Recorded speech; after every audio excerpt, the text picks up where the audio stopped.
next game we got is Me and My Cat and Molly for the PSP. I got this game used at a GameStop for $6.99, $7. And was this game any good? Yes. It's a very fun game. One of my favorite PSP games. I go back to this game all the time. I beat this game 100%, and I went back and played it again in a new game, and a new game, and a new game. Very fun game. Highly recommend this game. One of the best games for the PSP. Very fun. You never stop playing this game.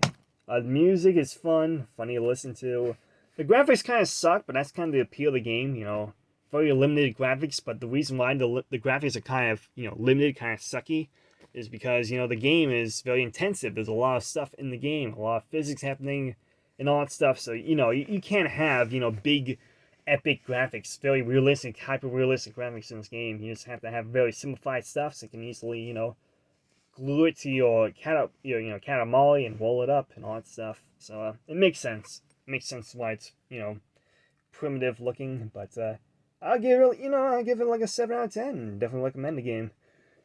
So all you do in the game is move around this giant ball to roll over like objects, like a backpack, a car, or like a penguin, or a man with a jetpack, all that stuff. You just gotta roll them up and make the ball bigger, and try to suck up everything in your path and make the ball as big as possible. And that's the entire game, and it's pretty fun. Definitely recommend the game if you don't have one. So yeah, get it. Next up, we got Assassin's Creed Bloodline for the PSP. I got this game at GameStop used for $14.99, but I didn't buy the game. My mom bought for me for Christmas. It was a Christmas present. Oh boy, lucky me. But was the game any good? Was Assassin's Creed Bloodline any good? It's okay. It's a very, very generic, small, open-world Assassin's Creed game. So if you enjoyed Assassin's Creed and you just want a very, small, bland, portable version of the game on the go, here you go. It exists. You can get it for the PSP if you have a PSP, or you can get Assassin's Creed Liberation for the PS Vita on the go. But we're not talking about the PS Vita. We're talking about the PSP. How much do I give it out of 10? I give it like a 6. There was fun to be had, but not quite. It's okay. Actually, you know what? I'm not gonna give it a 6. I'm gonna give it a 5. You have to be a special kind. You gotta be like a special kind of person to enjoy the game. You gotta be like a major Assassin's Creed fan to enjoy the game. But even then, all it is to the game that will make you want to play the game is the story. If you're a big, major Assassin's Creed fan. But other than the story, the gameplay is just Assassin's Creed, but very, very watered down, very generic, very limited. And that's it. So yeah, give it like a 5. Yeah, don't get it unless you're a major Assassin's Creed fan. You gotta complete the entire series. But other than that, yeah, don't get it. Last of my physical PSP games is Ben 10 Alien Force for the PlayStation Portable, and I got this game used at GameStop for $6.99 or $7. And is this game any good? Yeah, it's pretty good. You can only play as 5 aliens in this game, which kind of suck, but that's kind of like the going to with all Ben 10 games. Like every single Ben 10 game there is, they don't give you all the aliens to play as. They only give you like 4 different aliens to play as, because you can't have 10 aliens for Ben 10, the guy who has 10 aliens at one time for every season or series of the show. No, you only get 5 or 4 of them. So yeah, it kind of sucks, but otherwise decent, fun hack and slash game with some 3D platform mechanics, and it looks nice. Decent game. You can play as Gwen in this game too, and Kevin as well in some levels, but yeah, it's good. I like it. I'll give it like a 7 out of 10. Definitely recommend it. It's kind of short though, and after beating the game, I was not incentivized to beat the game again or play the game again. So yeah, take it with a grain of salt. It's a short game, kind of cheap to buy, but hey, you might be able to play the game again if you want to. I didn't, but you might be able to, or may want to. But for me, nah, I only played it once and called it a day. Didn't want to play again. But yeah, that's my entire PSP collection, my physical PSP collection. I do have a couple digital PSP games I would like to mention, and that includes Justice League Heroes for the PSP, which is a port of the console game Justice League Heroes for the PlayStation 2, Xbox original, and I think there's a GameCube version. I think no, there's probably not a GameCube version of that game, but yeah, Justice League Heroes for the PSP. It's decent. It's a Marvel Ultimate Alliance clone, but it's not as fun or like as polished as Marvel Ultimate Alliance, and it's also not as many characters as Marvel Ultimate Alliance. You can play as Batman. You can play as Superman, Wonder Woman, Zatanna, the Martian Manhunter. You can play as the Flash, Green Lantern, all that stuff. And then once you beat the game once, you can replay the game from scratch with all these other characters you unlock at the very end. I don't know why they save all these characters at the very end, but they do give you bonus characters to play as once you want to, once you replay the game again. And those characters include, the Green Arrow, Supergirl. You got Huntress, Aquaman, all those characters. I don't get why Aquaman was like was it game plus one unlockable. Like you have to beat the game. Like you have to beat the game once in order to unlock Aquaman and all these other characters. I don't get why Aquaman was locked behind a paywall for that. Well, not a paywall, but I mean once you sent the game and play again or play him. It's kind of stupid because like he's one of the founding members of the Justice League. You don't like Aquaman? Come on. You have Wonder Woman there. You got Martian Manhunt. You got Zatanna, but you don't have Aquaman. The Aquaman? Come on. Get your facts, Warner Bros. Get your facts up. Have Aquaman be like the leader of the Justice League. Yeah, come on, do it. Have Aquaman be the face of the Justice League, not have Superman or Batman. Aquaman, that's it.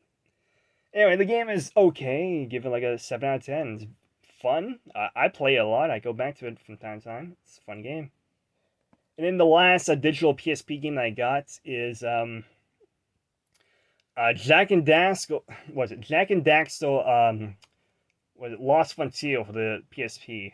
Which it sucks. It's not a good Jak and Daxter video game. The story sucks. It's not very fitting for the lore of Jak and Daxter. The gameplay is not very fun.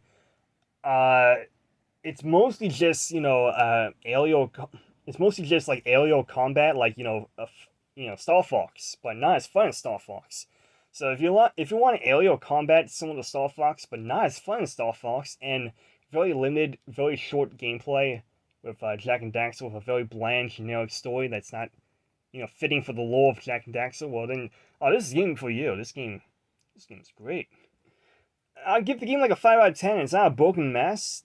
You can have fun with the game to some degree, but it is not a good Jak and Daxter game. You just gotta be in the mood to play it.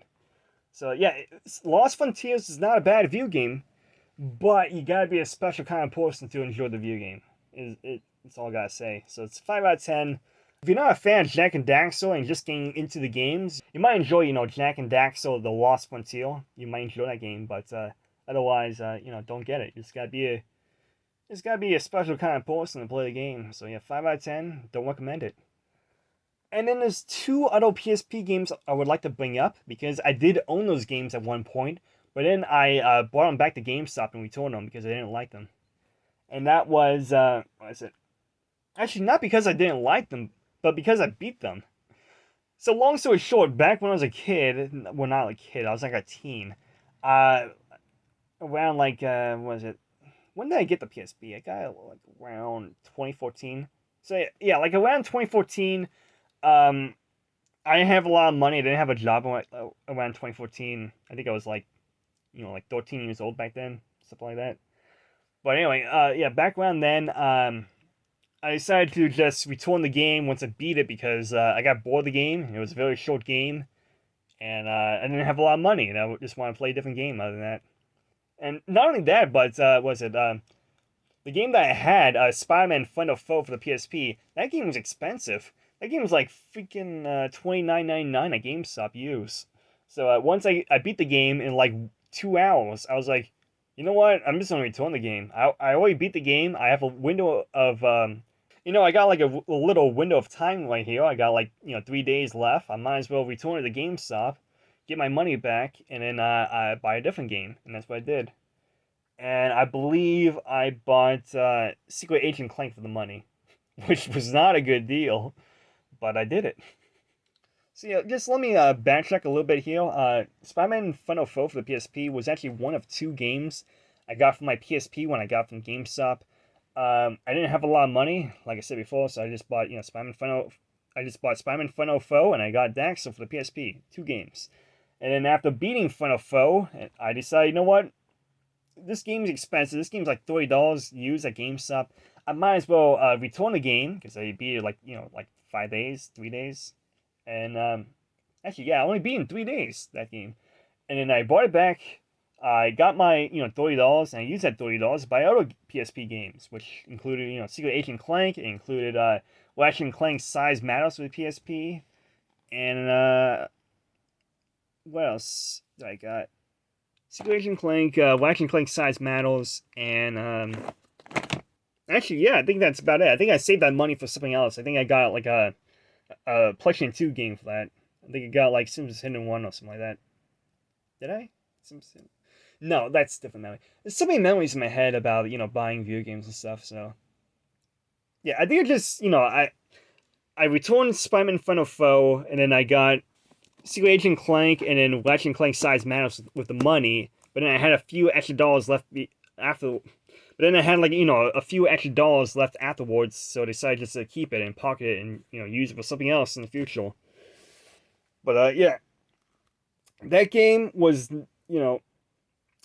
that game was fun. Spider-Man Final Foe, just that I didn't want to keep a game that cost me $30. I beat in like 2 days or 3 days, so I decided to just return it. But yeah, the game itself is not a bad game. If you get it for cheap, less than $30, get it. But yeah, it's not worth $30. It's worth like $10 or less. Um, the PSP version of the game has unlockable exclusive characters. I think the Prowler is exclusive to the PSP, and I think Blade? No, not Blade. What is it? Sandman. That one is exclusive to the PSP. I think Scorpion is exclusive to the PSP. And then the last one that's exclusive is what's it? The Green Goblin, the new one from the Spider-Man 3. That one, the Spider-Man 3 version of the Green Goblin. So yeah, those characters are exclusive to the PSP version. If you really want it, get it for like less than $10. But other than that, don't.